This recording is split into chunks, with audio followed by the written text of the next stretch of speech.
እንዘንብል ኢንታጎል እንዘንብል ኢንታጎል እንከብካበ ወልዳ ለድንግል እንከብካበ ወልዳ ለድንግል እንከብካበ ወልዳ ለድንግል እንከብካበ ወልዳ ለድንግል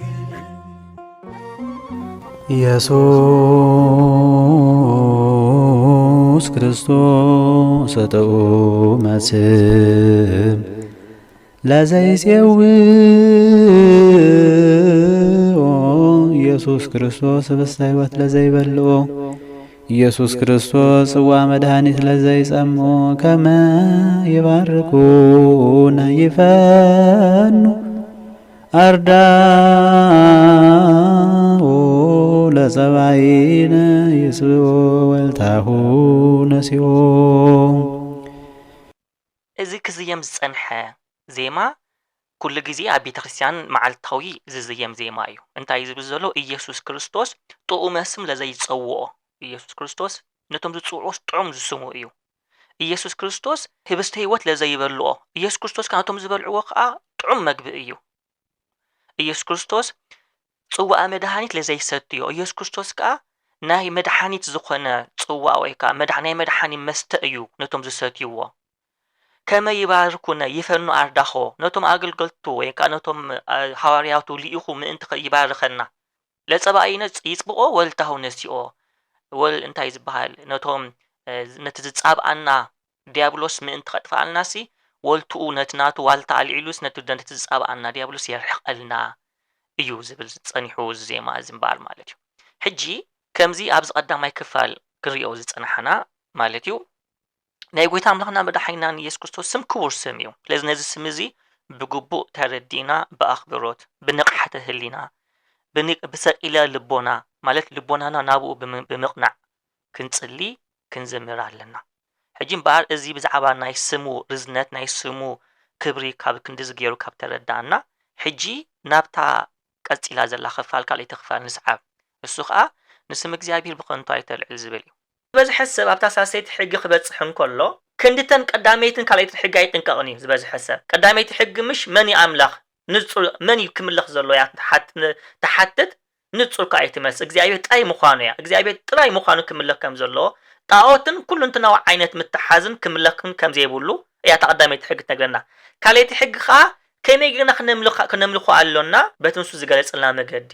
ማለት ምስልን ስእልን ብምግባር ዘይኮነስ ዳይዳ በትንሱ ዝገለጽልና መንገዲ ጥራይ ጌርና ክነምልኾ ይግባአና። ነዚአን ክልቲአን ዝበዝሕ ሰብ ይርዳን። ሳሰይቲ ሕጊ ክትመጽእ እንከላ ግና ንሳሰይቲ ሕጊ ሰብ ብዙሕ ግዜ ሰብ ሸለል ይብላ እዩ። ዝበዝሐ ሰብ ኣብታ ሳሰይቲ ሕጊ ክበጽሕ እንከሎ ስም እግዚኣብሔር ብኸንቱ ኣይተልዕልን ዝብል በቃ ኣፍኩስ ኣቢሉ ዝርዮ ክንድኡ ናይ ምርምሮን እዩ። እምበኣር ሕጊ እዚኣ መልእኽታስ እንታይ እያ? ሕጊ እንታይ እያ ትብል ዘላ ስም እግዚኣብሔር ኣምላኽ ብኸንቱ ኣይተልዕል ይብል። ሕጂ እታ ብኸንቱ እንታይ ማለት እያ እንተኢልና ኣብታ ዕብራይስጥ ብኸንቱ ትብል ቃል ክትመጽእ እንከላ ከምዚ እታ ብኸንቱ ኣይተልዕል ትብል ቃል ተንክልቲአን ተቐዳመይቲ እታ ምልዓል ኣላ። እታ ምልዓል ማለት ምጽዋር ምልዓል ምስካም ዝዓይነት ትርጉም ዘለዋ እያ። እታ ከንቱ ማለት ግና እታ ናይ ዕብራይስጥ ቃል ሻብያ ትብል ትርጉማ ከምዚ ባዶነት ወይ በሐሰት ወይ ንኸንቱ ወይ ትርጉም ዘይብሉ ነገራት ማለት እዩ። ትርጉሙ ኣብ ዘረባ ጣይ ዘይኮነስ ስም ኣምላኽ በሐሰት ወይ ብፎኪስ ወይ ኣብ ዘይምጥኖ ነገራት ወይ ብዘይ ዕላማ ወይ ከዓ ብግብዝና ክንጸሮ ወይ ክነልዕሎ ወይ ክንስከሞ ከም ዘይግባአና እዩ። ልክዕ ምስከሙ ተተሓዘ እንታይ ይመስለኩም? መዝሙር 24 ከተንብቡ ከለኹም ብዛዕባ ኣብ መቅደስ እግዚኣብሔር ዝነብር ሰብ ስመን እዩ ዝብል። ከምንታይ ይብላት ክጅምር ከሎ ናብ ከረን እግዚኣብሔር ዝድይብ መን እዩ ይብል። ኣብቲ ቅዱስ ቦቱ ዝቆም ስመን እዩ ኢሉ ምስ ሓተተ ዳዊት እንታይ ኢሉ ይምልስ መስለኩም? ዝስምዕዋ ዛ ቃል እዚኣ ምንታ ብኸንቱ እንታይ ምዃና ምን ትርዳእኩም ማለት እያ። እንታይ ይብል ሽዑ ዳዊት መዝሙር 24 እቲ ንጹህ ዝኣዳውን ንጹህ ዝልቡን ሽዑ ስምዕዋ እዚኣ ነፍሱ ናብ ከንቱ ዘይልዕል ብጥበራ ዘይምሕል ሰብ እዩ። ንሱስ በረኸት ካብ እግዚኣብሔር ጽድቁን ካብ ናይ መድሓን ኣምላኽ ካብ ናይ መድሓኑ ኣምላኽ ቅበል እዩ ይብል። ነፍሱ ናብ ከንቱ ዘይልዕል ሕጂ ነፍሱ ሲ በቃ ናብ ዘይጠቅም ነገራት ናብ ባዶነት ወይ ከዓ بزي علامة زي كيتسب مالتي لذي بخنتو زي مدعال مالنتا مالنتيلنا سم እግዚአብሔር አምላክ بترجم بزي بولو مجدي ويكا بحصوت ويكا مزي رزنت بزي بولو مجدي بفوكس مجدي اب نعو اب زي مطنو بوتا اب ناي لاغصي اب ناي حرقان اب ناي بدعه اب ناي نجهار ويكا علامة بزي بولو مجدي سيلكا طراي سبات نفع خبلوخا ويكا اجوخا زدا غلو خبلوخا ويكا بغبزنا مجدي كنلعل كم زي غبانه كومون دحر علعلنا غنا تصحف انتاي زبل እግዚአብሔር አምላክ ስሙ በخንቱ መዘልዓለ ከይቀጽዓ ሓድጎኒ ይብል ለዚ ተቀዳመይት ነገራት ኣብ خንቱ ትብል ዘላንታያ ከም ዝሕጅ ዝበልኮ ማለት እዩ ቅዱስ መጽሓፍ ንስም እግዚአብሔር ክሳዕ ክንደይ ክብደት ከም ዘሎ ክዛረብ ከሎ ዘላውያን ምዕራፍ 24 ፍቅዲ 16 ከም ዝይብል እቲ ስም እግዚአብሔር ዝጸርፍ ሞት ይሙት በዘሎ ተኣኺባኻ በዳርባ ኣምኒ ይቅተሎ ጓና ኾነ ወይ ወዲ ዓዲ ስም እግዚአብሔር ምዝጸርፍ ይሙት ይብል ዘላውያን ምዕራፍ 24 ፍቅዲ 16 ስለዚ ስም እግዚአብሔር ብጣዕሚ ተጠንቂቅና ክንግደሰሉ ኣለና ዝበዝሐና ማለት ንስም እግዚአብሔር ኣፍና ከፊትና ይንጻረፍኒና ምጽራፍ ናይ ሰይጣንን ናይ ሰራዊቱን ናይ ኣጋንንትን ጠባያት እዩ ራእይ ዮሐንስ ኣብቲ ምዕራፍ 12 ምዕራፍ 13 አንብብዎ ዲያብሎስን ሰራዊቱን እቲ ብሕጅ ዝመጽእ ተሐሳው መሲሕን ቀንዲናቶ መለለይ እንታዩ ልሳኖም ናይ ጸርፍ ልሳን ዝተዓደሎም እሞ ዝጻርፉ እዮም ብጽርፍ እዮም ዝልለዩ ናይ እግዚአብሔር ዙፋናትን ነቶም ናይ እግዚአብሔር ጻድቃንን ዝጻርፉ ሰባት እዮም ሕጂ እዛ ሕግዚኣ ብቐንዱ እንታይ ተረት ነገረና ንስም እግዚአብሔር ክንጸርፍ ክነቃል ከም ዘይግባአና እዩ ነዚ ትምህርቲ ትሰምዑ ዘለኹም ርግጸኛ ኣፍኩም ከፊትኩም ወይኩና ኣፍኩም ኣውጪኹም ከም ዝንደቅ ሰባት ከም ንጸርፎም ኮማይ ከም ዘይንጻርፍ ርግጸኛ ሕጂ በመብዛሕቱና ወንሕናስ ኮምስ ኣይንጻርፍኒና እግዚአብሔር አምላክ ኣይንጻርፍኒና ንበሊና ግን ማቴዎስ ወንጌል ምዕራፍ 12 ክነንብብ እንከለና ግና ብፍላይ ካብ ዝፈቅዲ እስራታት ጀሚርኩም ድሕር አንቢብኩም ጎይታ አምላክና መድኃኒና ኢየሱስ ክርስቶስ ንሓደ ጋኔን ዝሓደሮ ሰብ ምስ ፈወሰ አይሁድ ዝበልዎ ዘረባ ነይሩ ንጎይታ ነቲ ስጋ ሰብ ለቢሱ መጽኡ ንዓና ከድሕን ኢሉ ዝመጸ ጎይታ ንዑ ጸሪፎም እዮም ከምዚ ይብል ታሪክ ድሕር ዚ ይብል እዚ ካብ ፍቅዲ 22 ከም በልኩም ማቴዎስ ወንጌል ምዕራፍ 12 ጋኔን ዝሓደሮ ዕውር ዓባስ ናብኡ ኣምጹ ንሱ ድማ ነቲ ዕውር ዓባስ ዝርእን ዝዛረብን ገሩ ኣሕወዮ እቶም ህዝቢ ኩሎም ከዓ እዚስ እቲ ወዲ ዳዊት ዶ ይኾን ኢሎም ኣስተንከሩ ፈሪሳውያን ምስ ሰምዑ ግና እዚ ብዘይ ብቤኤል ዜቡል እቲ ሓለቃ ነጋንንቲ ኣየውፅኦምን እዩ በሉ ሕጂ እንታይ እዮም ዝብልዎ ዘሎ ንቤኤል ዜቡል እቲ ናይ ኣጋንንቲ ቤኤል ሕጂ እዛ ናይ በዓል ስም ኣላታ ኣብዚኣ በዓልካ ኣጋንንቲ ናይ ኣጋንንቲ ኣምልኾ ዘለዎ ማለት ሕጂ በዙ ይሱ ዘውፅእ ዘሎ ስልጣን እምበሪ ብኻልእ ከውፅእ ኣይክእልን እዩ ብሓለቅ ኣጋንንቲ ዘውፅእ ዘሎ ኢሎም ነቲ ስጋ ሰብ ለቢሱ መጽኡ ንዓና ዝፍውሰና ዘሎ ጎይታ አምላክና መድኃኒና ኢየሱስ ክርስቶስ ጸሪፎሞ ሕጂ ምስ ጸረፍዎ ጎይታ እንታይ ኣብ ጽሑፍ እንታይ ይብል ጎይታ ሓሳባቶም ፈሊጡ ይብል ንሓድ ሕዳ እትፈላለይ ኩላ መንግስቲ ተዓኑ ንሓድ ሕዳ እትፈላለየት ኩላ ከተማ ወይስ ቤት ድማ ኣይትነብርን እያ ማለት እንድሕሪ ኣነስ ነጋንንቲ ብስም ኣጋንንቲ ዘውፅእ እንድሕር ኮይነሲ ሽዑት ናይ ኣጋንንቲ ስልጣንስ ክነብር ኣይክእልን ወይ ከዓ ናይ ኣጋንንቲ ቤት በሓንሳብ ክጸንሕ ኣይክእልን እዩ ፋሓ ክትብል ሕጂ ከመይ ገይሩ ኸሙን ይኽእል ሰይጣንሲ ንሰይጣን ካብ ዘውፅኦሲ ንሓድ ሕዱ ተፈላለየ እታ መንግስት ዳኣኸ ከመይ ኢላ ክትቀውም እያ ሕጂ ኣእምሮ ይብልኩም እንድሕር ኣነ ሰይጣን ብሰይጣን ብሽም ሰይጣን ዘውፅኦ እንድሕር ኮይንስ ከመይ ገይሩ ይኸውን ኣነ ነጋንንቲ ብቤኤል ዜቡል ዘውፅኦም ካብ ኮንኩ ደቅኹም ከዓ ብመን የውፅኦም ኣሎ ማለት ተምሃርያቶም ምስኡ ዘሎ በዓል ጴጥሮስ በዓል ዮሐንስ በዓል ያዕቆብ በዓል በርተሎሜዎስ እዚኦም ኣይሁድ እዮም ከምኦም ደቅኹም ዳኣኸ ማለት ንሶም ከ ብመን የውፅዎም ኣለው ስለዚ ንሳቶም ፈራድኹም ክኾኑ እዮም ሽዑ ኣነ ነጋንንቲ ብመንፈስ ኣምላኽ ዘውፅኦም ካብ ኮንክ ግና እንሆ መንግስቲ ኣምላኽ ናባኻትኩም መጽአት ሕጂ ኣነስ ብቤኤል ዜቡል ኣይኹንኩ ዘውፅእ ዘለኹ ብመንፈስ ኣምላኽ ብመንፈስ ቅዱስ ስልጣን ዘውፅእ ዘለኹ ኢሉ ጎይታ ኣምላኽና መድኃኒና ኢየሱስ ክርስቶስ ነጊሮም ሽዑ ብምስላ ገይሩ ከረድኦም ወይ ከዓ ናይ ምስላ ገላጻ ገይሩ ከረድኦም እዩ ወይ ስብል ቅድም ነቲ ሓያል ከይኣሰረ ናብ ቤት ሓያል ኣትዩ ኣቑሑ ክብዝብዝ ዝኽእል መን ኣሎ ድሕር ዚ እዩ ቤቱ ዝብዝብዝ ሕጂ እንድሕር ሰራቕ እንድሕር ኣስተቢልኩሞ እንድሕር ክመጽእ ክሰርቕ እንከሎሲ መጽእ መጀመርታ ነቲ ዋና ገዛ ኣሲሩ ንኸይርብሾ ንኸይዕንቅፎ ከኣስሮ ወይ ከዓ መእሰር ገይሩ ከኣስሮ ኣለዎ ሕጂ ከምኡ ንሕር ዘይገይሩስ ከመይ ገይሩ ቤቱ ክብዝብዝ ዝኽእል ቤት ክሰርቕ ይኽእል ከምኡ ከዓ ሕጂ ጎታ እንታይ እዩ ዝብል ዘሎ ነቲ ንሰይጣን ከዓ በት ናይ መንፈስ ቅዱስ ሓይሊ ገይረ ንሕዚ ኣሰርክዎሲ ከመይ ገይረ ወይ ከዓ ከመይ ገይሩ ነቲ ናይ ናይ ኣጋንንትን ናይ ግብሪ ኣጋንንትን ፋሕ ከብሎ ክስዕሮ ይኽእል ኢሉ እግረ መንገዲ ይዘብርሃሎም ዘሎ ሽዑ ፍቅዲ 30 ምሳይ ዘይኮነ መቀናቅንተ እዩ እቲ ምሳይ ኮይኑ ዘይእከብ ከዓ ይዘሩ ስለዚ ሽዑ ፍቅዲ 31 ነዚ ያቀንድልያ ዘልያ ዘለኹ ስለዚ ንሰብ ኩሉ ሓጢያትን ጸርፍን ዘበለ ይሕደገሉ እዩ ነቲ ንመንፈስ ዝጸረፈ ግና ኣይሕደገሉን እዩ ነቲ ኣብ ወዲ ሰብ ገለ ዘረባ ዝበለ ይሕደገሉ እዩ ነቲ ኣብ መንፈስ ቅዱስ ገለ ዘረባ ዝበለ ግና ኣብዚ ዓለም እዚኣ ኮነ ኣብ ተኣት መጽእ ኮነ ኣይሕደገሉን እዩ እብለኩም ኣለኹ በሎ ሕጂ ነዚ ሓሳብ እዚ እስኪ ተረድዎ ክትርድዎ ፈትኑ እንታይ እዩ ዝብል ዘሎ ሕጂ ንስም እግዚአብሔር ኣምላኽ ክንጸርፍ የብልናን ኢልና ኣለና ኣብዚ ኣብዘን ፍቅዲ 31 ፍቅዲ 32 ጎይታ ኣምላኽና መድኃኒና ኢየሱስ ክርስቶስ እንታይ ዝበለ ንሰብ ኩሉ ሓጢያት ጸርፍን ዘበለ ይሕደገሉ እዩ እቲ ንመንፈስ ዝጸረፈ ግና ኣይሕደገሉን እዩ ነቲ ኣብ ወዲ ሰብ ገለ ዘረባ ዝበለ ገለ ጸርፍ ዝተጻረፈ ይሕደገሉ እዩ ነቲ ኣብ መንፈስ ቅዱስ ገለ ዘረባ ወይ ገለ ጸርፊ ዝበለ ግና ኣብዚ ዓለም እዚኣ ኮነ ኣብታት መጽእ ኮነ ኣይሕደገሉን እዩ እብለኩም ኣለኹ ብምባል ንመንፈስ ቅዱስ ምጽራፍ ዝዓይነቱ ኣካይዳ ከም ዘሎ ጎይታ ኣምላኽና መድኃኒና ኢየሱስ ክርስቶስ ገሊጽልና ሕጂ እንታይ ማለት እዩ እዚ ንምንታይ ከርድእ ደሊ እዩ ምዝናትና ምዝ ሕጊ ምዚ ንስም እግዚአብሔር ብኸንቱ ኣይተልዕልከ እንታይ ምትሓዝ ኣለዎ ብጣዕሚ ምትሓዝ ኣለዎ ሕጂ መጀመርታ ናይዛ ጥቅስ እዚኣ እንታይ ይዛረብ ዘሎ ሕጂ እንታይ ዝብል ዘሎ ኣነ ስጋ ሰብ ለቢሰ መጽእ ስለ ዝመጽኣኹ ንዓይ ስጋ ለቢሰ መጽእ ትርእዩኑ ስለ ዘለኹም ናይቲ ስጋ ምልባሰይ ምኽንያት ስለ ዘለኩም ንዓይ እንተጸረፍኩም ምኽንያት ኣለኩም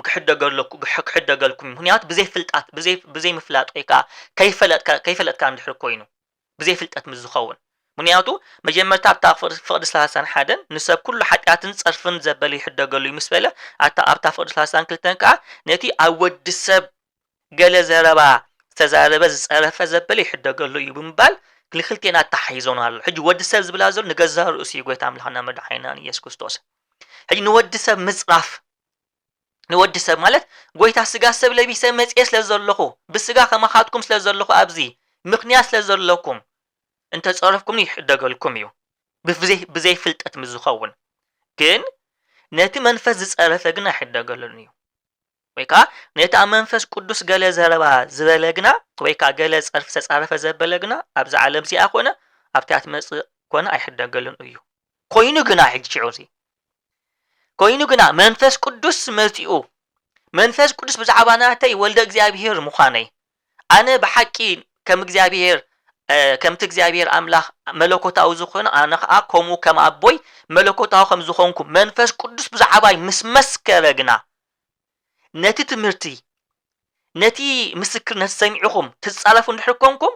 ኣብዚ ዓለም ዝኾነ ኣብታት መጽእ ዓለም ኣይሕደገልኩም እዩ ማለት ንዘለዓለም ስርየት የብልኩምን እዩ መጀመርታ መረዳእታ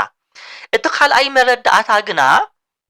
እቲ ዝዓበየ ነገር ክንሓቶ ዘለና ምዝ ሕግሰ ተሓይዙ እግዚአብሔር ዘይሓድገልካ ሓጢያት ኣሎ ድዩ ወይ ከዓ በዓልኩም ሕሰቡ እግዚአብሔር መዓስ እዩ ሓጢያትና ዘይሓድገልና ቅዱስ ዮሐንስ አፈወርቅ እንታይ ይብል እግዚአብሔር ዘይሓድገልና ምዘይ ንናሳሕ እዩ ምዘይ ንናሳሕ እግዚአብሔር ኣምላኽ ሓጢያትና ኣይሓድገልና እዩ ሕጂ ንወዲ ሰብ እንተ ጸረፍኩም ምኽንያት ኣለኩም ይሕደገልኩም እዩ ንመንፈስ ቅዱስ ዝጸረፈ ግና ማለቱ እንታይ ማለቱ ብኻል ዘረባ ይብል ዮሐንስ አፈወርቅ መንፈስ ቅዱስ መጽኡ ብናይ ጎይታ ኣምላኽና መድኃኒና ኢየሱስ ክርስቶስ ንሱ ወልደ እግዚአብሔር ምዃኑ ክምስክረልኩም እንከሎ ብዝተፈላለየ መንገዲ ሓበሬታ ከብጽሓልኩም እንከሎ ብዝተፈላለየ መንገዲ መረዳእታ ክበኩም እንከሎ ሓደ መንፈስ ቅዱስ መጽኡ ብሓጢያት ክረትዓኩም እንከሎ ማለት ሓጢያት ከም ዘለና ክንናሳሕ ከተባብዓና እንከሎ ተናስሑ ኢሉ መንፈስ ቅዱስ ቀጻሊ ብሰበኽቲ ድዩ ብመምሃራን ድዩ ብካህናት ድዩ ኣብ ትምህርቲ ሰንበት ብዝምህሩ ድዩ ንክንናሳሕ ቀጻሊ ጻውዒት ከቅርበና እንከሎ ዘይንናሳሕ ምዘይንኾን ወይ ከዓ ነቲ ጻውዒት ናይ መንፈስ ቅዱስ ተቐቢልና ሓጢያትና መርሚርና ንክንሳሕ ምዘይኒ ብገስ ኣው ኸለና ጥራይነት ናይ መንፈስ ቅዱስ ጻውዒት ናይ ንስሓ ጻውዒት ሰምዒና ምዘይ ንቕበል ንዕኡ ከም ጸርፊ እዩ ዝቆጽሮ ንሱ ማለት እዩ ምጽራፍ ማለት ሕጂ ዘይናሳሕ ሰብ ከዓ ኣይክሕደገሉን እዩ ሕጂ ራይዋ እታ ሳልሰይቲ ሕጊ ንስም እግዚአብሔር ብኸንቱ ኣይተልዕል እግዚአብሔር ስሙ ብኸንቱ ንዘለዓለ ከይቀጽዖ ኣይሓድጎን እዩ እትብል ሕጊ መዚኣ ምትሓዛዘለታ በዚያ መንፈስ ቅዱስ ኣብቶም ኣገልገልቲ ሓዲሩ ብዝተፈላለየ መንገዲ ንክንሳሕ መንገድና ንኽንዕሪ መንገድና ንኽንምለስ ናብ እግዚአብሔር ክንምለስ እዛ ዓለም እዚ ሓላፊት ከም ዝኾነት ናይዚ ዓለም እዚ ረብሓ ኩሉ ሞትን ጥፋኣት ሞትን ከም ዝኾነ ምንም ነገር ረብሓ ከም ዘይብሉ ዓለም ሓላፊት ከም ዝኾነት ፍትወታ ኩሉ ሓላፊ ከም ዝኾነ መንፈስ ቅዱስ በኣፍ ነቢያት መንፈስ ቅዱስ በኣፍ ሐዋርያት መንፈስ ቅዱስ በኣፍ ጳጳሳት መንፈስ ቅዱስ በኣፍ ሰበኽቲ ካህናት መንፈስ ቅዱስ በኣፍ ዲያቆናት መንፈስ ቅዱስ በሰበኽቲ ወንጌል መንፈስ ቅዱስ በመምሃራን ትምህርቲ ሰንበት ይጽዋዕ ኣሎ ነዚ ጻውዒት ሰሚዑ ኃጢአቱ ከይመርሚሩ ዘይናሳሕ ሰብ ኃጢአቱ ኣይክሕደገሉን እዩ ነዚ ዘረዳእና ዘሎ እምበርከስ መንፈስ ቅዱስ ፍጹም መለኮታዊ እዩ ብስ ኣብን ወልድ መንፈስ ቅዱስ ሓቢርና ንሰግደሉ እዩ ካብ ኣብን ወልድ መንፈስ ቅዱስ ፈሊና ኣይንሪአን ኢና ለዚ መንፈስ ቅዱስ ኣምላኽ ስለ ዝኾነ ንመንፈስ ቅዱስ ምጽራፍ ማለት እወ መንፈስ ቅዱስ ከምዚ ሕጂ አንቶ ዝበልክ ንመንፈስ ቅዱስ ከምዚ ኢኻ ኢልና ንጻረፍ ኢና ግን ንንስሓ ክዕድመና እንከሎ ምስኡ እቲ ጻውዒት ሰሚዕና ንኽናሳሕ ዘይምብጋስና ግና ከም ጸርፊ እዩ እንድሕሪ ተናሲሕኻ ከዓ ኣብዚ ዓለም እዚ ኣይክሕደገልካን እዩ እታ ትመጽእ ዓለም ከ ኣይክሕደገልካን እዩ እቲ ናይ እግዚአብሔር ስምን ናይ እግዚአብሔር መንፈስን ሓደ እዩ ምትሓዝ ኣለዎ ምክንያቱ ክልቲኦም ናይ እግዚአብሔር ህልውና እዮም ዝገልጹ ስለዚ ነቲ ሓደ ምጽራፍ ማለት ነቲ ሓደ ምቅላል ማለት እዩ ንመንፈስ ቅዱስ ምጽራፍ ማለት ንስም እግዚአብሔር ምቅላል ንስም እግዚአብሔር ብኸንቱ ምልዓል እዩ ልክዕ ከምዚያ ተመሳሳይ ጥቕስኻ ኣብ ናይ ቅዱስ ጳውሎስ መልእኽቲ ናብ ኤፌሶን ካላ ምዕራፍ 5 ካብ ፍቕዲ 30 ጀሚርና ክነንብባ ከለና ከምዚ ይብል ነቲ ንመዓልቲ ምድሓን እተሓቶም ኩምሉ ናይ ኣምላኽ መንፈስ ቅዱስ ኣይተጉህይዎ ሕጂ መዓስና ንመንፈስ ቅዱስ ነጉህዮ ልክዕ ብተመሳሳሊ መንገዲ እዩ ዋላ ኣብ ናይ ቀዳማይ መልእኽቲ ናብ ሰብ ተሰሎንቄ ከማን ልክዕ ከምኡ ተመሳሳሊ ጥቕስ ንረክብ ኢና ኣብ ምዕራፍ 5 ፍቕዲ 19 መንፈስ ኣይተጥፍኡ ይብል እቲ ምእንታኻትኩም ብክርስቶስ ኢየሱስ ፈቃድ ኣምላኽ እዩ እሞ ብኩሉ ኣመስግኑ መንፈስ ኣይተጥፍኡ ትንቢት ኣይትንዓቁ ንኩሉ ተዓዘብዎ ነቲ ሰናይ ሓዝዎ ካብ ክፋእ ዘበለ ኩሉ ረሓቁ ይብል ሕጂ ንመንፈስ ኣይተጥፍኡ ወይ ከዓ ንመንፈስ ቅዱስ ካባኻትኩምስ ኣይተልግስዎ ይብል ሕጂ ንመንፈስ ቅዱስ ምጽራፍ ንመንፈስ ቅዱስ ምጉሃይ ንመንፈስ ቅዱስ ምጥፋእ ሕጂ ኣብዚ ምጥፋእ ክብል እንከሎ ልክዕ ከምዚ መንፈስ ቅዱስ ከም ሓዊ እዩ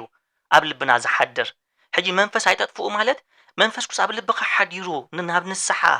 ናብ ቅድስና ናብ ሰናይ መንገዲ ክመርሓካ ኢሉ ክብገስ እንከሎሲ ነቲ ናይ መንፈስ ቅዱስ ጻውዒት ከምዚ ንሓዊ ማይ ኩዒኻ ከም ተጥፍኦ ነቲ ናይ መንፈስ ቅዱስ ናብ ንስሓ ጻውዒሲ ብናትካ ናብ ናይ ሓጢአት ፍቃድ ብምምራጽካ ወይ ከዓ ነቲ ናይ ሓጢአት መንገዲ ብምዝምባል ወይ ከዓ ናብ ሓጢአት መንገዲ ብምልጋስ ነቲ ኣብ ውሽጥና ኮይኑ ዝጽዋዓና ከም ሓዊ ዝጽዋዓና ነበልባል ኮይኑ ኣብ ልብና ዘንደና ዘሎ ናይ ንስሓ ጻውዒት ንዑስ ኣይተጥፍኡ እምበርከስ ከምኡ ክተጥፍእ እንከለኻ መንፈስ ቅዱስ ይጉሂ እምበርከስ መንፈስ ቅዱስ ንዓና ብሓጢአት ክረትዓና መንፈስ ቅዱስ ንዓና ብሓጢአትና ካብ ሓጢአትና ከንጽሃና መንፈስ ቅዱስ ንዓና ከዓ ናብ ንስሓ ዝመርሓና ንሱ ይራይዎ መንፈስ ቅዱስ ብሓጢአት ይረትዓካ ማለት እቲ ትገብሮ ዘለኻ ሓጢአት እዩ ግደፍ ርሓቅ ኣብለካ ብኻልእ ደረጃኻ መንፈስ ቅዱስ ካብ ንስሓ ይመርሓካ ሽዑ ተነሳሕ ኢሉ ንኽትንሳሕ መንፈስ ቅዱስ ሓይሊ ይህበካ እምበርከስ ዋላ ክንዝምር ከለና ንኽንሳሕ መንፈስ ቅዱስ ኣይትፈልየና ንብል ኢና ሽዑ ሳልሳይ ከዓ ምስናሳሕና ከዓ ኣቦታትና ካናት በኣፉ ለመንፈስ ቅዱስ እግዚአብሔር ይፍታእ ማእሰሪ ኃጢአት ኢሎም ከዓ መሊሱ ከዓ ኃጢአትና ዘንጽሃልና መንፈስ ቅዱስ እዩ ስለዚ ንመንፈስ ቅዱስ ምጽራፍ ማለት ንመንፈስ ቅዱስ ምጉሃይ ማለትን ንመንፈስ ቅዱስን ምጥፋእ ማለትን ምትሓዝ ኣለዎ እዚ ኩሉ ከዓ ንስም እግዚአብሔር ምቅላል እዩ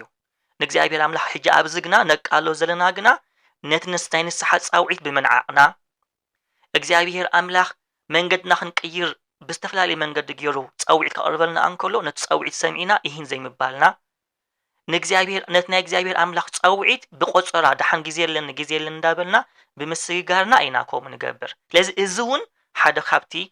ንእግዚአብሔር ኣምላኽ ነቃለሉ መንገዲ ስለ ዝኾነ ናይ ንስሓ ጻውዒት ክመጽእ እንከሎ ተቐቢልና ክንስሓ ኣለና ዝሓግዝ እያ ምስ መሓላት ተሓዝያ ሕጂ ስም እግዚአብሔር ብኸንቱ ኣይተልዕል ክብል እንከሎ ሲልካ ብኸንቱ ኣይትምሓል እዩ ብኸንቱ ኣይትምሓል ሕጂ ኦሪት ተንብብ እንከለና ኣብ ኦሪት እንታይ ይብል ከምዚ ይብል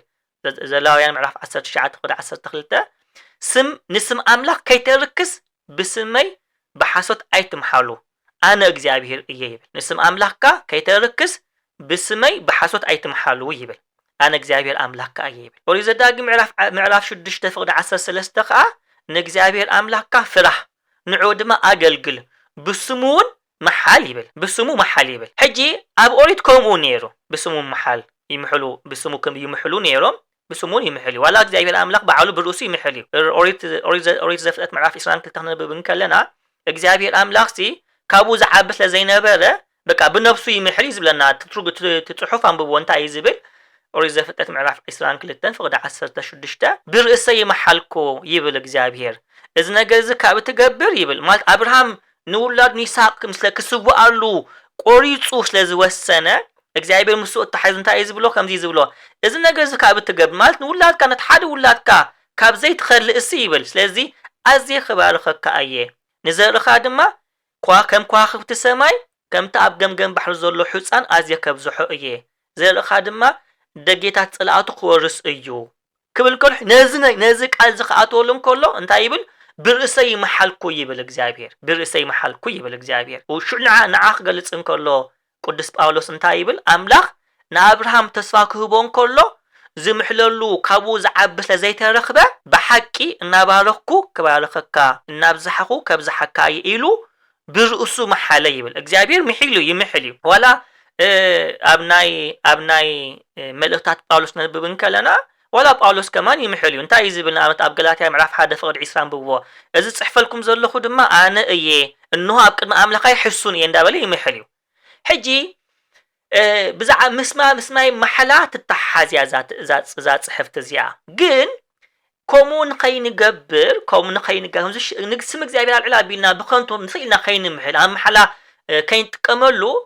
ጎይታ አምላኽና መድኃኒናን ኢየሱስ ክርስቶስ አማቴዎስ ወንጌል ምዕራፍ 5 ፍቅዲ 33 ከምዚ ኢልና እዩ ነቶም ቀዳሞት መሐላኻ ንእግዚአብሔር ሃቦ እምበር بحسوت ايتم حل كم تبهله سمعكم اللهم حج كم حج زنببكم كاب اورزلاويان معراف 19 كم اورزداق معراف 6 تزلو مات سبات قدمكم حلون كله كم غورنيا بسم እግዚአብሔር محلون يرام حجكم كم تبهله سمعكم اللهم حجي شعو انا غنا ابلوكم اللهو بسميات كونه زفان املاخ يومو بمدر كونه مرغص اغر يومو بيروسالم كونه كتما اتعابي نغس ايامو كوتو ايتم حلو يلو نغيرنا حجي ابزي اغر مگدي حد ነገር ታሪክ ነግረኩማል ኣብቲ ጎይታ ብስጋ ኣብዝ መርጻሉ ጊዜ ዝነበሩ አይሁድ እንታይ ዓይነት አመል ወይ ካንተ ዓይነት ሕማቅ ልማድ ገይር ጀሚሮም ነይሮም ብስም እግዚአብሔር ከይመሐሉ ግን ብስም ኢየሩሳሌም ይምሕሩ ብስም በሰማያት ይምሕሉ ብስም ምድር ይምሕሉ ንግናይ እግዚአብሔር ስም ከይልዕሉ ብስም እግዚአብሔር በሐሰት ተሚሕልና እግዚአብሔር ቀጽዓና እንዲሁ ዝዓይነትም ዝሐስቡ ዘለው ግን ስም እግዚአብሔር ከይጸውዑ ግን بخال اندا محل يحسو نبر نيرو ما بتشعو غزي سم እግዚአብሔር ንዒልና ንድሕል ምሒልና አምላኽ ቀጽዓና ግን ድሓን በሰማያት ተመሐልና አምላኽ ይቀጽዓና ነው ከምስ ተመሐልና ኢሎም ሓሶት ክሕሱን ከሎ በሓሶት ክምሕሉን ከሎሲ ከምስ ሕጂ ጎይታ ዝገልጾ ዘሎ በሰማያት በምድሪ በኢየሩሳሌም ምሕሉን ነይሮም ሕጂ ከምዚ ቴክኒካዊ ነገራት እዮም ዝፈጥሩ ዘሎ በዓላቶም ማለት በቃ ከምዚ ክንምሕል ካብ ዘይካልናስ ከምዚ ኢልና ንምሓሊሎም ከምዚ ምሕብኢ ወይ ከዓ ንሕግ አምላኽ መሳገሪ መገድ ገይሮም ዝፈጥሩ ዘለው ስለዚ ጎይታ እንታይ ዝብሎም ዘሎ ወይ ከዓ ንዓናውን ከም ዝብለና ዘሎ እንታዩ ሰማያት እንተ መሐልኩም ሰማያት ናይ እግዚአብሔር ዙፋን ምድር እንተኾነ ምድርኻ መርገጹ እግርያ ኢየሩሳሌም እንተኾነኻ ከተማይ ተዓባይ ንጉስ ያ ማለት ከተማ ዳዊት ያ በተሓደኻ ንጉስ ኢየሱስ ክርስቶስ ከዓ ኣብኣ ተሰቂሉ ዝሞተላ ዝዓርፈላ ዝነግሰላ ከተማ ያ ለዚ በእውን ኣይትመሐሉ መሐላ ኣይግባእን እዩ ኢልና ሽዕግረ መንገዱ እንታይ ኢልና ሽዑ ጸኒሑ ካብ ጸግሩ ርእስኹም ሓንቲ ከተጻዓዱ ወይ ከተጸልሙ ኣይትኽሉን ይኹም እሞ ብርእስኹም ኣይትመሐሉ ነገርኩም ሲ እወ ኣይኮነን ዳኣ ይኹን እምበሪ ካብ ዝበዝሕ ግና ካብ ትኽፋእ እዩ ይብል ሕጂ ስም እግዚአብሔር ከይጸዋዓኹም ሲ ብኻልእ እንተሓሰኹም ሲ ሓሶት ምዃን ይተርፎኒ ብምባል መሐላኽ ንምሕል ከምዚ ይግባአና ሕጂ ገለገለ ሰባት እንታይ ኢሎም ይምሕሉ ይመስለኩም ከምዚ ኣብ ቅድሚ ኣምላኽ ኢሎም ይምሕሉ ከምዚ ሕጂ ቅዱስ ጳውሎስ ኣብ ገላትያ ምዕራፍ 1 ፍቅዲ 20 ተዛረበ ማለት ኣብ ቅድሚ ኣምላኽ ኢሎም ዝምሕሉ ሰባት ኣለው ግን ጎይታ እንታይ ኢልና ዘሎ እወኹም ኣይኮነን ዳኣበሉ ብኻልእ ዛረባ ሓቀኛታት ኩሉ ግዜ مش ሓደ ገለገለ እዋን ክትምሕሉ ገለገለ እዋን ዘይትምሕሉ ክትኮኑ ሲብልኩምን ምክንያቱ ገለገለ እዋን እቲ ጉዳይ እንድሕሪ ክቡር ጉዳይ ከዓ ፍሉይ ጉዳይ ተኮይኑ ብስጋ ወለድና ንምሕል ብስጋ ኣብ ሓጎታትና ንምሕል ብስጋ ናይ ዝሞቱ ኣዝማድና ንምሕል ወይ ከዓ ገለገልና ከማን እግዚአብሔር ከምዚ ይግበርን ድንግል ማርያም ከምዚ ጋር ጨፍልቀኒ ገብርኤል ከምዚ ገይሩ ይሓምሸ እንዳበልና ንምሕል ሰባት ኣለና እቲ ጉዳይ ከገድሰና እንከሎ ኣብቲ ካለ ጉዳይ ከውን እንከሎ ግና سيلنا نحسوقا سبات علنا حجي أبقلقلوان تحسوا أبقلقلوان زي تحسوا أي تكونوا انتي دا كل جزية بكا حق أن يكون أقوكم أقوى تكون مال كاب أفكم حنت قلم صوت أخم سي سبات وحق ديو إلهم زقمقمكم سبات أي تكونوا بخلنا بلاكم بتزاربوا بتوتصوا بلسانكم كل جزية حق أن تكونوا يو نياتكم من تحكون أي تمحلني خا أي سبات كمان كتمحل أي تصبيو خانم جن أبقلقلوان تحسون تحكونكا أبقلقلوان زي تحسون تحكونكا جنا سبات كمان محل بلوخا قليوم سلازي آمنوخا اندحر أبا كايدخا أبا كايدانا أبا الزاربانا أب كل مولو نابرانا قنا تنققات رزنتي نزاربوخا حكي زوز أنا هيك ألكا زينا عاتصف اندحر كوينا قنا سبات كمان محل بايبلنا نيا جن حسابو مو بعلقاتكم حسابو مو أبقلقات أمن حتمحل ندحر كونكم نمحل ندحر كوينا قنا انتي أنقب الزلنا كن محجيك نزارب انكلنا قناس نزارب وزنا بناس حاسوت نيرو مالتيو بركو حسابو مو حدا جزي سبات جنزب سريكا خبلو خان كلو أنا يسالو كون يلكا شما بحاقوتات كا سقا كرسودو سقا خستو يلكا تمحليخا كن محجيك تزارب كلا تحسون يلكا مالتيو كوم يزارب زلو قويتا كابز حالفسي كاب تخوفو يزبل زلوسي اندي حلا بكا يدخون كل جزي حقنيا نحزيكمكم سي قلت أقام لكم لازم تايكونوا حقنيا من النتي حالو خمي ازي اقرا من قز نقر نازر اقرا من قدوز نقر نازر لا معك يعقوب كمان عمال افحا مجتفود عسر تخلتا قناخاتم حواتي ابتح تفرد خيط وادكسي اتقواكم اقوا اتا ايكونانكم قزبالكم وخا ايكونان يخون انبري قدم كله بسماي ويس بمدري وي بخالي محلا ايتمحالو إلنا لذي ازا حق زيا مس محلاون تتحازيا حجي اقرا من قدي مس محلات ايزي يكون زيا حق زيا نقاتات ترد انا زلا كاب افنا انو تصوق قالاتونيا محلات ايكونن زتحازلو ولا كاب افنا انو تصوق قالات قال نقات كنقبر يلنا قالنا نحراوصينا انقبر سبات كنكونا لنا ويكا اي قبرني زين قبرات خوينا خا اي قبرني انبل سبات كنكونا لنا نقز نقبرو كنقبرو ندخلنا زين قبر ويكا كنقبرو زين خلق نسنا كنقبرنا مالت ازي مستي نسم أملاخ زك من قد إيو نامت علتا ونابرانا نفسر وفلا بحدا نحر حالينا دحان كمزك حدس بي دحان كمزك قبر ويكا إذا خمزي قبر إلنا قالنا وصينا تقبرت خنكونا لنا كنقبرنا كنحدسبنا وي كنلعينا نحرينا نتنقاتين كنقبر كنكلالنا تقبرت خنكونا لنا أبصرحنا خمانكم أبصرحنا أب تكالات كنسرحن كلنا إزين صرح مستبهل حالين إزين كنفزمينا نحرينا نتنزبلنا كنفزمن كنكلالنا أمنات كنكونا لنا أبكر محق منقصتاو حق ديو أبناي حقي ناي سرحتنياتات ديو انكل أبناي أملاخاو حقي كل جزء أمنات كنكونال أب حدارنا أمنات كنكونال كاب عفنا زوج صانع قال إنه حلو سبات كنكونال أب منفساو هيوتنا أب سرعات بيت خصيام فلاي دحر حجي نزا حاجات زي أيدا جماني إلنا أبكر ما أب نفسنا خن محلن كن قالتنا أتون كلنا نيتك عفنا زوج صانع قال كنفتم تجهات كنكونا لنا لازم نزون يرد عنا يو مالتي لازم ملقنا صحف زنتا يرد عنا زلو مجمرتا بمسرتو محلا انا بزح كنكون يبلنا محد فتوت محلا كنكون يبلنا املاق مزيق برن ويكا سغا خستو ندابلنا بسم نداب بحقوتاتنا ديو وي بسران اين محل كنكون يبلنا قال انت يترد عنا زلا بصلوت نمسغانا عند حزي كوينو سم املاق وي سم إياس كريستوس كنال عليه بلنا دقمالكم إيه بالصلاة وين مسجانا عند حزي كوينو سم أملاخ سم إياس كريستوس زي ملعال وين ثمرت حزي كون علها ما زلوا خون كل أي سم كنال علالنا وي حريقنا نسبنا من فرح وي قبزنا سبات نفعت زي أمسي نايك زي بيس مفوتو زعيت وي لبنا كي تبقس لبنا كي تلعال صينا أملاخ انت بلنا أقدسنا تيبلن بركو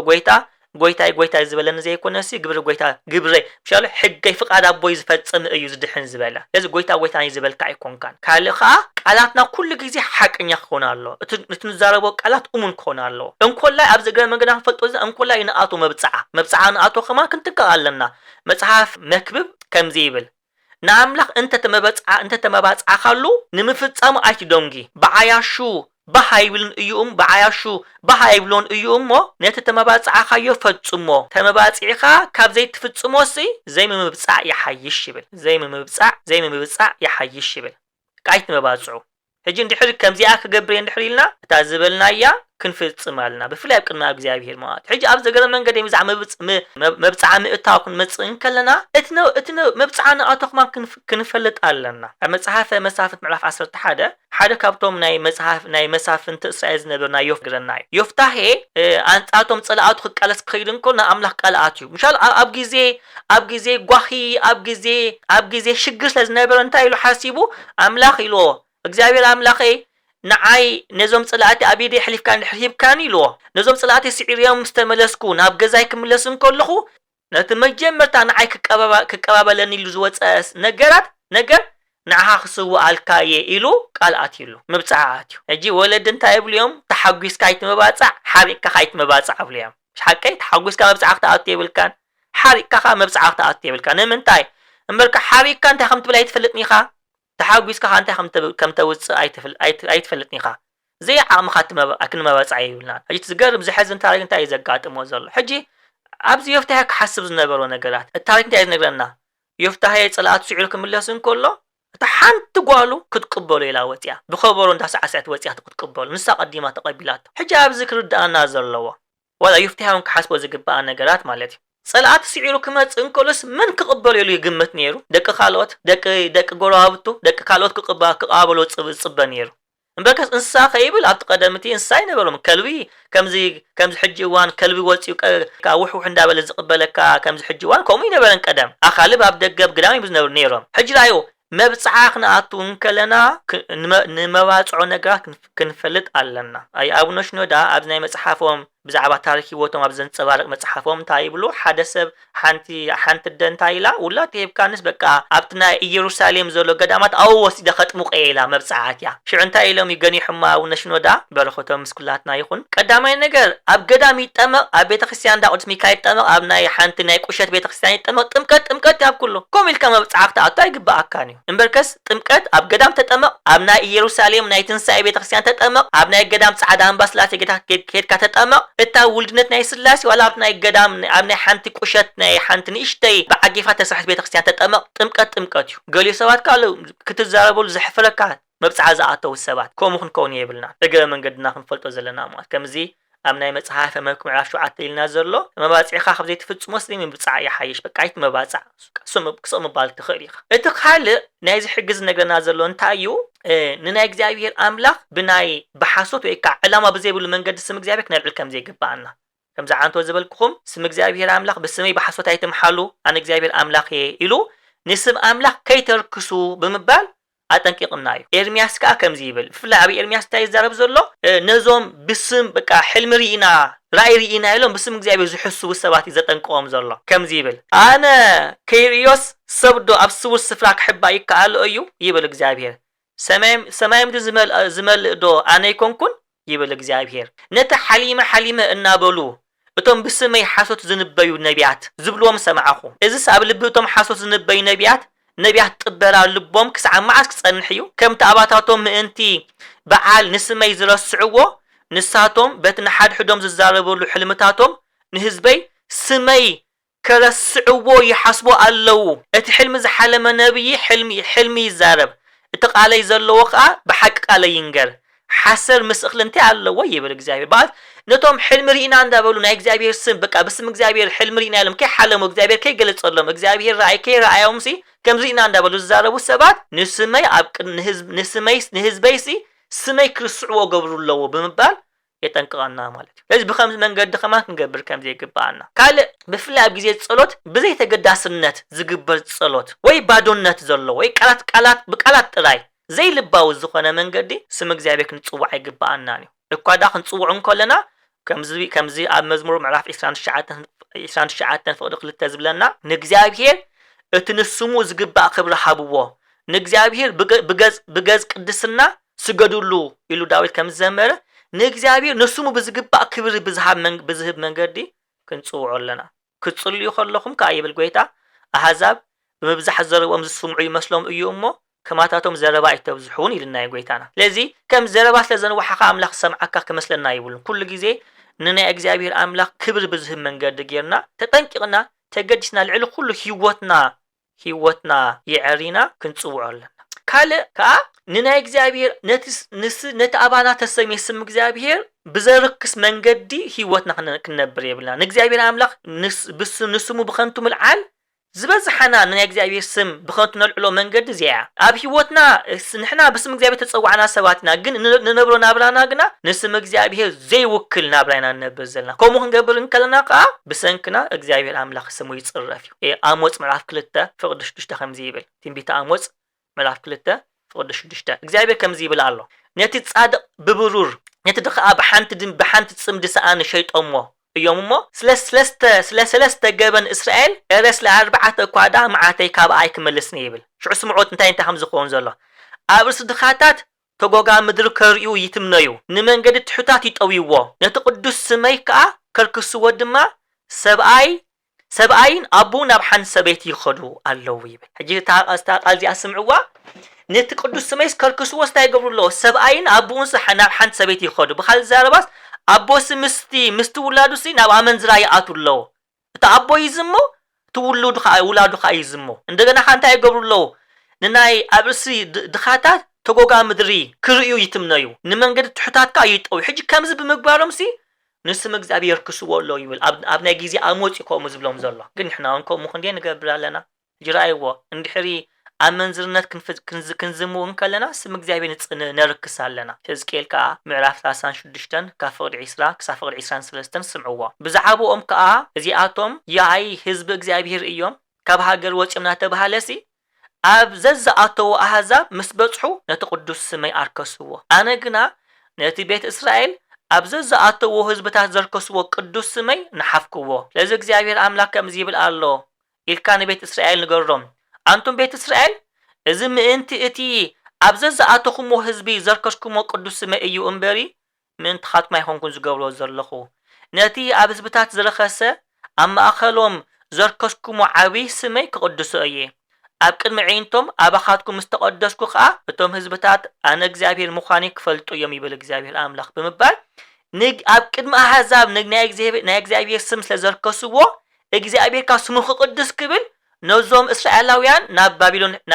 بابلون مركو حلفو كبومي لذي سم እግዚአብሔር أملاك بت بأفنا بنوصوت أيزي يكونا بت نبرو نابرا خمانسي نእግዚአብሔር أملاك نتصرفينا رومي معراف كل التفقر عسران سلستن كم زيبل بسرخم سم أملاك أما أخل حزاب يتصرف إيو زبل صحف الله مويب لذي بسرنا سم أملاك يتصرف يبلون أما صحف قدس حدا بسمو نسب بتزقبرو تقبار نسم እግዚአብሔር زتصرف أكال أبنت زخوننا لب أملاك داويت أبونا بزقبر عبي حاتيات نእግዚአብሔር أملاك سمات صريفيو داويت تايجيرو أبناي كالاي مصحف سامين معرف 11 معرف 10 خلتنا نبوخ لتي معرف نبوخ فيلكم التاريخ حصاد بيلخ نغربكم داويت ني حد أوان أبناي سجنت بيت منغستو خوينو نالعل عمعاديك ناب كبابي عمعاديك تمتم كله سيتي كابتم جغانو تواغاتو ناتو زخونه أوريون كابتم جغانو ناتو تواغاتو زخونه أوريون سبيتو باشتي واشما نفسك تحسب كلا برحو قريوا شعو مصر آيا نتوم ساقرو تصوع من يازيا إلوم زيا سيتي أوريا إلوم شعو داويت انتاجيو تصوعو عمسيو نعا عمي تصوا مس أزميو شعو كوم مس قبالة أبقى المكزابير أيو سيتي خال وسيديو زمو زرلو داويت شعو كم زمس قبالة بتا باش سيبا تنسي حيزا تنسي مس حازت تنسي خمزة حازت نجيراتو نداويت شعو داويت حاتياتو منطقة حبا أيلو انتاي جيرو نو أوريون كابتي زواغالو نبرو بوتا تصويعو نمسو أمسيحو نفس سبيتو كمز دقس جيرو نفس سبيتو سيدوو مست أستيو أبلعو أستيو كيد بالحجي مس سبيت خاي عرفيلو نمنتايو كومز لو زولو حجي منتي أوريون مس أخد دقسمو شعو حاتياتو بقو منت خشفنلو كي قلت منتي لي خو من جيرو أوريون جنا حواتي أبكينات نداتواقوس أنا مسويتي كدكس ترأين يلو أبيو مدكاس أقعد أن تايبل مستوم زبعنياتات وارديا نايتي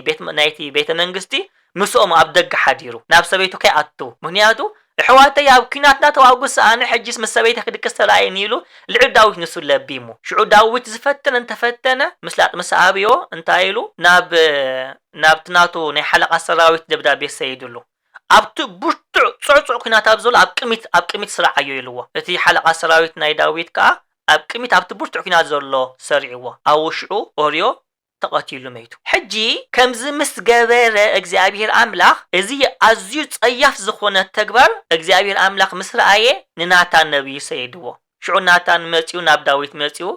ዳዊት ኢሎ ምስላኽ ነገረካ ኢልዎ ሓደ ሃብታም ብዙሓት ኣባ ጤለባጊዕ ዝነበሮ ነይሩ ሓደ ከዓ ሓንቲ በጊዕ ዝነበራቶ ሰብ ነይሩ ካብኡ ካብቲ ዝበልዖ ካብቲ ዝኣፎ ካብቲ ኣፉ የብልዓ ምስኡ ሓቢሩ ምስኡ ሓቢሩ የደቅሳ ይከናኸና ነይሩ ነዚ ሓንቲ በጊዑ ነዚ ሃብታም ሰባይ ሓደ ጋሻ መጺዎ ካብተን ዝነበርኦ ብዙሓት ጤለበጊዕ ሓሪዱ ክንዝበልዕሲ ናይታ ሓንቲ በጊዕ ናይታ ደኻ ወሲዱ ነቲ ጋሽኡ ተቐቢሉ ከም ዝገበረ ሰብስ እንታይ ትገቢሉ ሕጂ ታሪክ ሕጽይ ዘብለልኩም ዘለኹ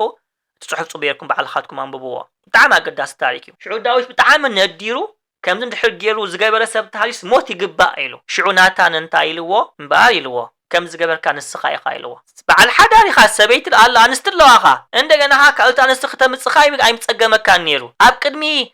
ንእስራኤልን ይሁዳን ይበካ ኣብ ኩሉ ነገስታት ጌርና ኩሉ ሙሉ እስራኤል ንጉስ ጌረካ እንተ ውሒድካ ከማን ካልእ ይበካ መኻልክ ነይረ ግን ንስኻ ግና ከምዚ ጸያፍ ነገር ጌርካ ኣብ ቅድሚ እግዚአብሔር ኢልዎ እምበር ውላድካ ክመውት ኢልዎ ዝተወልደ ውላድ ክመውት ኢልዎ ሽዑ ምዕራፍ 12 ፍቅድ 14 ስምዑ ግና ኸኢልዎ በዝ ነገር እዚ ኢልዎ በቃ በዝ ነገር ስለዝገበርካ ንጸልዓት እግዚአብሔር ኣዚኻ መላገጽ ስለዝሃብካዮም እቲ ተወሊድልካ ዘሎ ወዲ ርጉጽ ክመውት ይበሎ ሕጂ ራይዎ ዳዊት ብዝዘመዎ ዳዊት ብዝገበሮ ኣዝዩ ጸያፍ ነገር ንጸልዓት እግዚአብሔር መላገጽ ኮይኑዎ ስለዚ ስም እግዚአብሔር በትነብሮ ናብራ ክነጽርፍ በትነብሮ ናብራ ስም እግዚአብሔር ክነጽርፍ ንኽና ንእግዚአብሔር አምላኽ ንስም እግዚአብሔር አምላኽ ብኸንቱ ምልዓል ማለት ከምዚ ማለት እዩ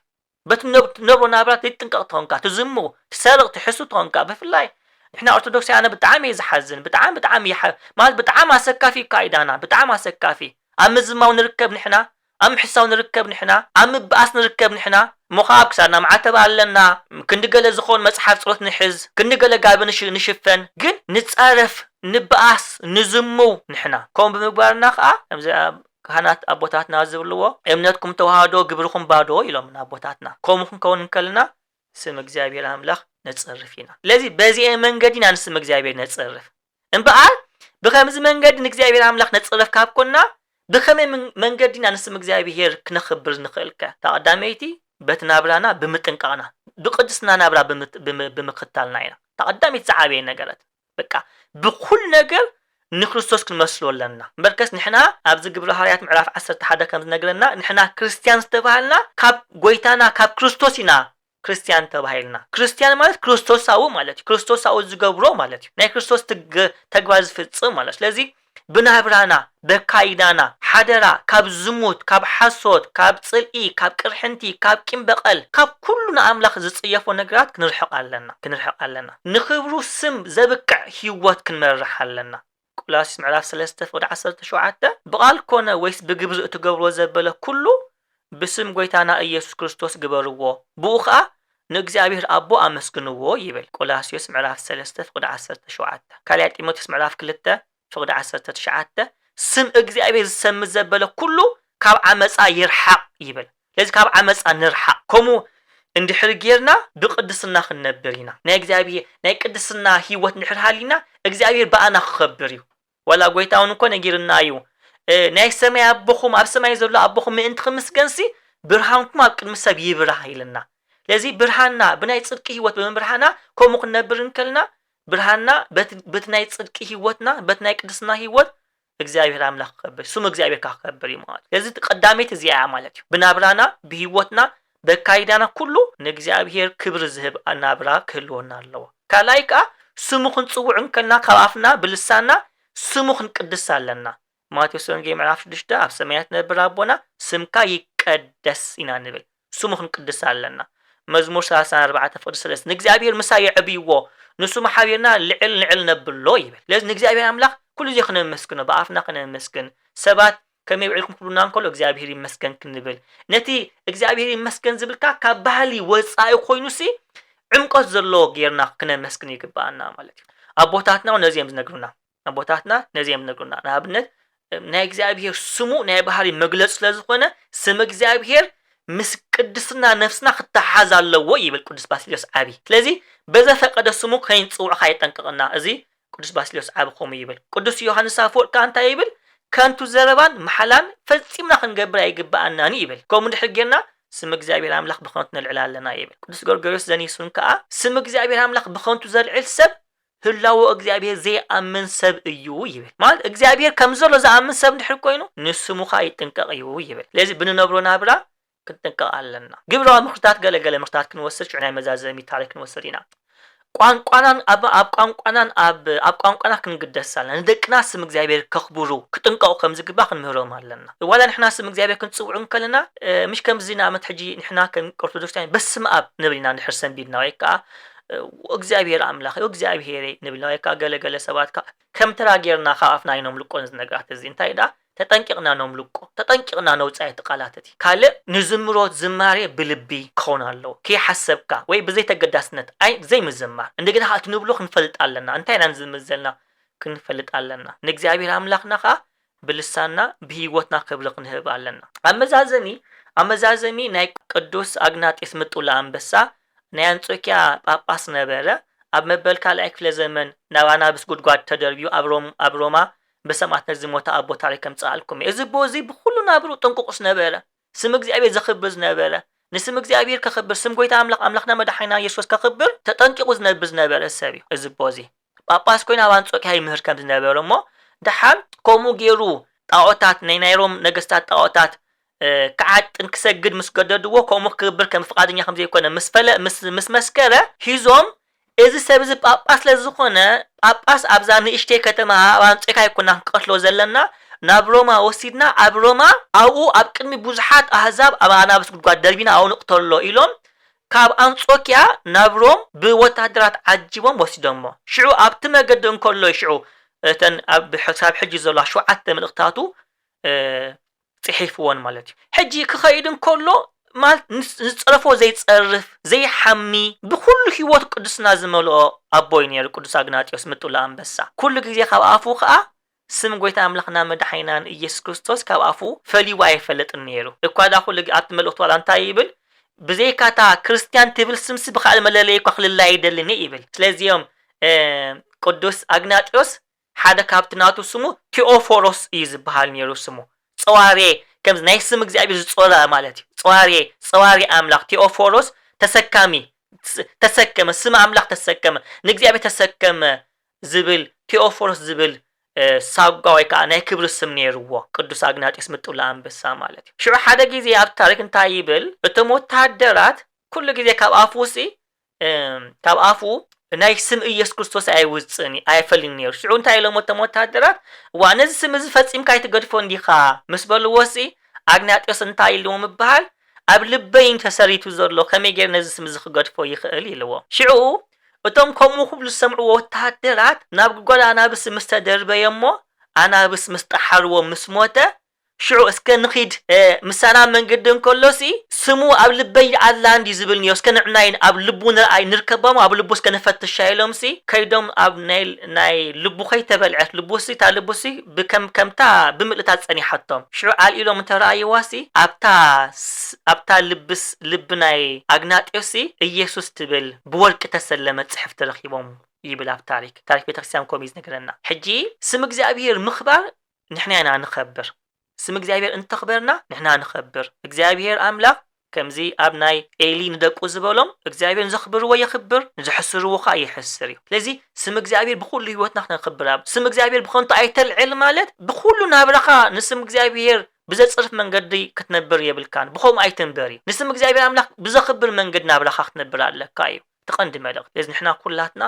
ከምኡ ጌርና ክንነብር ይግባአና እዚ ስም እዚ ህይወት ዝህብ እዩ ስም እግዚአብሔር አምላክ በረኸት ዘለዎ እዩ ስም እግዚአብሔር አምላክ ሓድነት ዘለዎ እዩ ስም እግዚአብሔር አምላክ ንኩላትና ዕርዲ ዝኾነ እዩ ስም እግዚአብሔር አምላክ ምክንያቱ ከምቲ ኣብ ዮኤል ምዕራፍ 2 ፍቅዲ 32 ዝነግረና ከምኡ ከዓ ድሓር ካብቲ ሮሜ ምዕራፍ 10 ተደጊሙ ዘሎ ኩሉ ስም እግዚአብሔር ጽውዕ ይድሕን እዩ ስለዚ እግዚአብሔር ስም መድሓኒ እዩ ናይ እግዚአብሔር ስም ዕርዲ እዩ ናይ እግዚአብሔር ስም ምሽ ኣብ ናይ እግዚአብሔር ስም በረኸት ዘለዎ እዩ ናይ እግዚአብሔር በስም እግዚአብሔር አንጥምቕ በስም አብን ወልድ መንፈስ ቅዱስ ተጠሚቕና ስለዚ ውልድነት ንረኽበሉ ስም እግዚአብሔር ስም እግዚአብሔር አምላክ ኩሉ ግዜ ምስላኦ ተተሓዘ ኣብ ናይ ዘኍልቍ ምዕራፍ 6 ፍቅዲ 27 ከምኡ ይዝብል ሽመይ ኣብ እስራኤላውያን ክገልጾ ሽመይ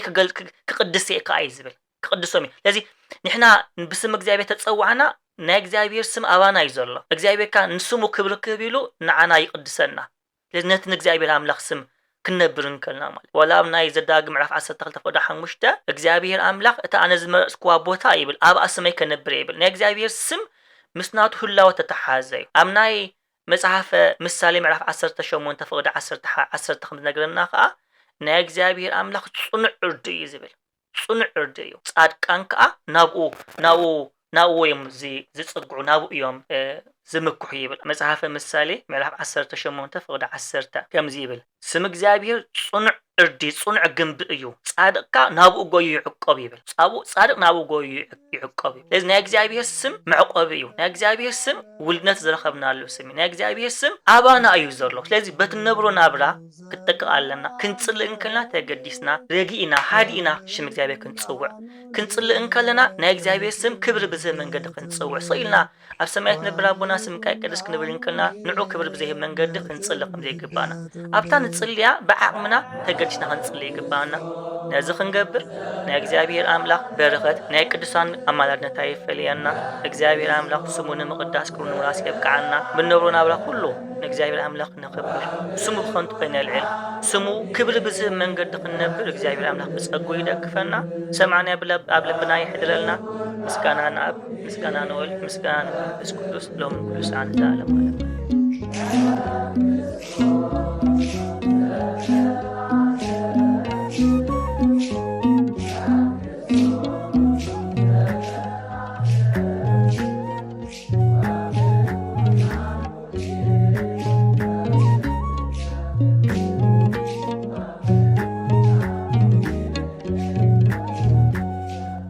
መንግስቱ ዘለዓለም መንግስቱ ዘለዓለም ወምኩናኑኒ ለትውልደ ትውልድ ወምኩናኑኒ ለትውልደ ትውልድ መንግስቱ ዘለዓለም መንግስቱ ዘለዓለም ወምኩናኑኒ ለትውልደ ትውልድ ወምኩናኑኒ ለትውልደ ትውልድ